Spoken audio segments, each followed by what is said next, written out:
Bharatiya Janata party દ્વારા રાધનપુર નગરપાલિકાની ચૂંટણીને લઈને માર્કેટ યાર્ડ ખાતે સેન્સ પ્રક્રિયા શરૂ કરવામાં આવી। પાટણ જિલ્લાની 3 નગરપાલિકા રાધનપુર, ચાણસ્મા અને હારીજની સેન્સ પ્રક્રિયા શરૂ। નગરપાલિકા માટે ભાજપની સેન્સ પ્રક્રિયાનો પ્રારંભ।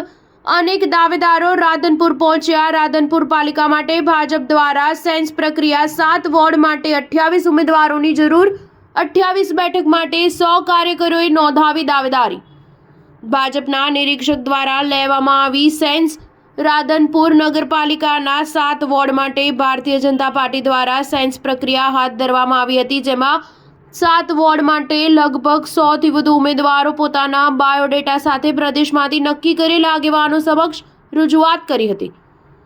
રાધનપુર નગરપાલિકામાં છેલ્લા 2 ટર્મથી કોંગ્રેસ કબજો કરે છે। નગરપાલિકા કબજે કરવા ભારતીય જનતા પાર્ટી દ્વારા માઇક્રો પ્લાનિંગ કરવામાં આવેલ છે। નગરપાલિકાના 7 વોર્ડના 28 ઉમેદવારો નક્કી કરવા માટે સોમવારના સવારે રાધનપુર માર્કેટ યાર્ડમાં હોલ ખાતે નગરપાલિકા ચૂંટણીના પ્રભારી સ્નેહલ પટેલ, નિરીક્ષક દીપિકાબેન, પ્રદેશ ભાજપ સરદારભાઈ, ધારાસભ્ય ખેરાલુ આશિષભાઈ દવે દ્વારા સેન્સ પ્રક્રિયા હાથ ધરવામાં આવી હતી। નગરના 7 વોર્ડમાં ઉમેદવારી કરવા ઈચ્છુક લોકો પોતાના ટેકેદારો સાથે માર્કેટ યાર્ડ ખાતે આવી પહોંચ્યા હતા। પાલિકાના 7 વોર્ડમાં 100 જેટલા લોકો દ્વારા સેન્સ પ્રક્રિયામાં ભાગ લેવામાં આવ્યો હતો। Star news 7 Radhanpur.